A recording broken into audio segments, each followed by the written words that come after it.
불타버렸죠. 그리고 포로로 잡혀갔습니다. 그러니까 성전이 없어지니까 어떻게 거룩함을 찾겠습니까? 그 다음에 시간의 축으로 갑니다. 그래서 안식일이 거룩하다 이런 것을 강조합니다. 그리고 절기들을 강조합니다. 그래서 하나님의 현존과 관련된 시공간이 거룩한 것입니다.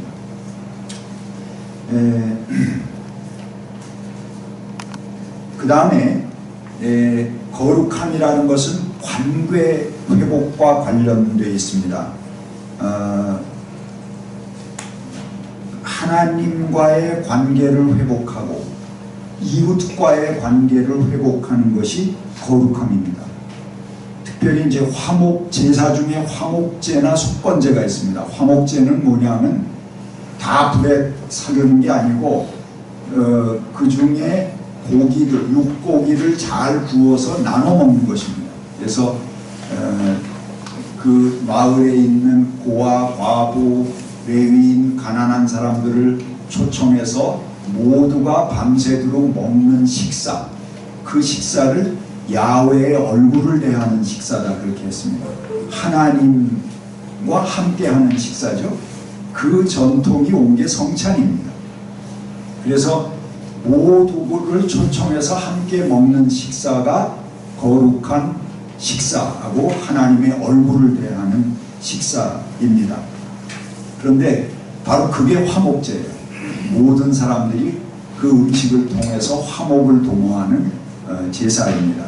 속건제라는 것은 요즘 개념으로 보면 손해배상에 해당하는 겁니다. 내가 누구에게 손해를 입혔을 때 이 속건제를 드려서 그 사람에게 손해 입힌 것 이상의 보상을 해주는 그런 제사가 속건제입니다. 근데 이 두 가지 제사에서 제일 중요하게 나타나는 것은 그날 음식은 그날로 다 먹어라 하는 말씀입니다. 레위기에 3번 나오고요. 여러분 또 이거 어디서 볼 수 있습니까?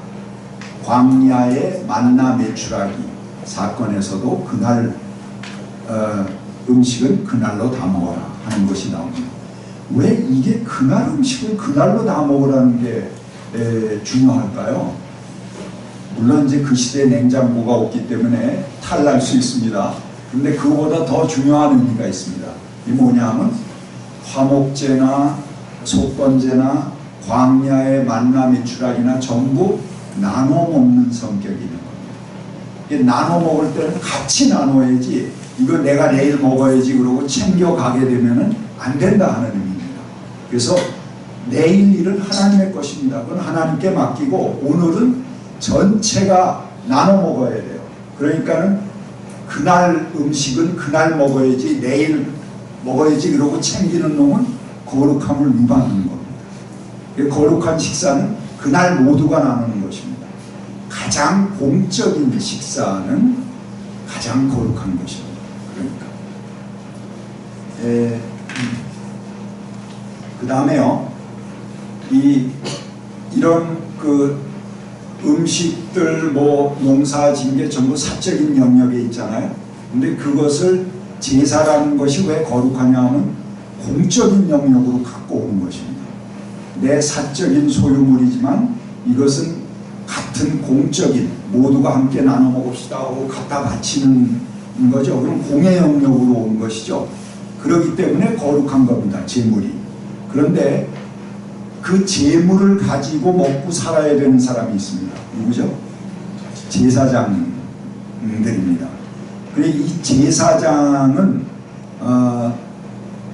공적인 음식을 자기 사적인 영역으로 갖고 가서 먹어야 되는 그런 사람들인데요. 그때도 절차가 있습니다. 그게 뭐냐 하면은 거제와 요제라는 것입니다. 거제는 뭐냐 하면 들은 겁니다. 사람들 앞에 드는 겁니다. 요제는 들어서 흔드는 겁니다.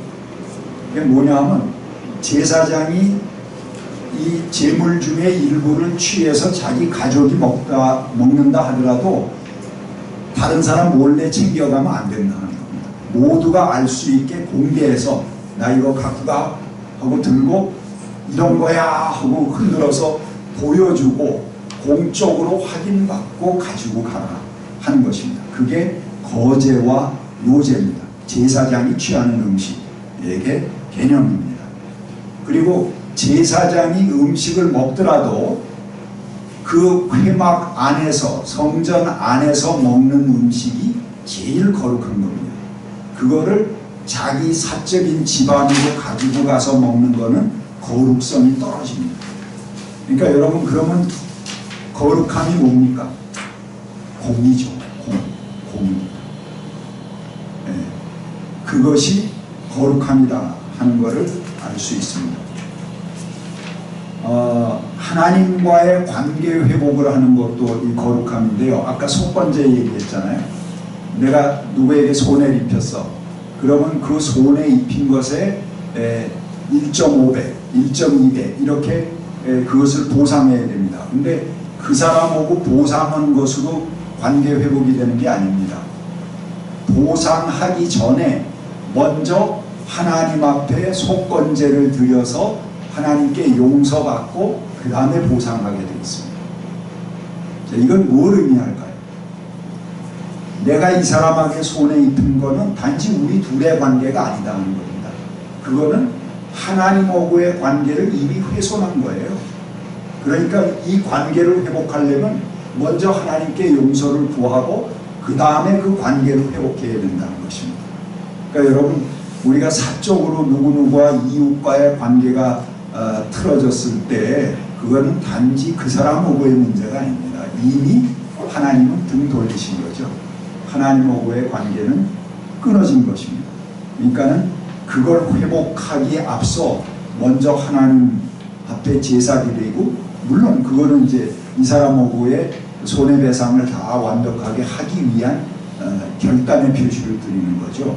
그래서 이 거룩한 제사라는 건 뭐냐면 모든 사람들의 관계가 완벽하게 회복되는 것, 그리고 또 그것을 통해야지만 하나님하고의 관계가 회복된다 하는 것을 알 수가 있습니다. 그래서요, 이 거룩함의 의미라는 것은 이렇게 완전히 공적인 영역에 있는 것이다 라는 것을 볼 수가 있습니다. 우리가 그 희년을 이야기하는데 레위기에 보면은 이렇게 거룩한 것, 부정한 거 이거 나누다가 맨 마지막에 대속죄일이 나옵니다. 이 대속죄일은 티스리월 열흘날 행해집니다. 티스리월은 우리로 얘기하면 양력 9월인데요. 9월 열흘날 이런 대속죄일이라고 선포하고 대제사장이 속죄의식을 행합니다.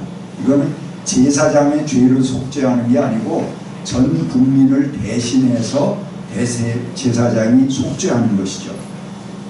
그리고 이 레위기의 성결법전이라고 그러잖아요. 레위기 17장부터 나오는 걸 성결법전이라고 그러는데 그 법전을 선포합니다. 근데 여러분, 희년을 선포하는 시제가 언제입니까?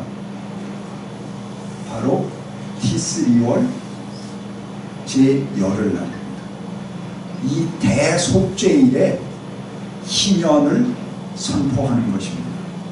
그래서 레위기 25장 12절에 보면 이는 희년이니 너희에게 거룩함이라 그렇게 이야기하고 있습니다. 희년이 선포될 때 속죄가 되는 겁니다. 말로만 하는 속죄는 소용이 없는 거예요. 근데 이 한국교회는 지금 말로만 속죄를 하고 있고 말로만 거룩을 추구하고 있고 말로 자꾸 성결하자고 그럽니다.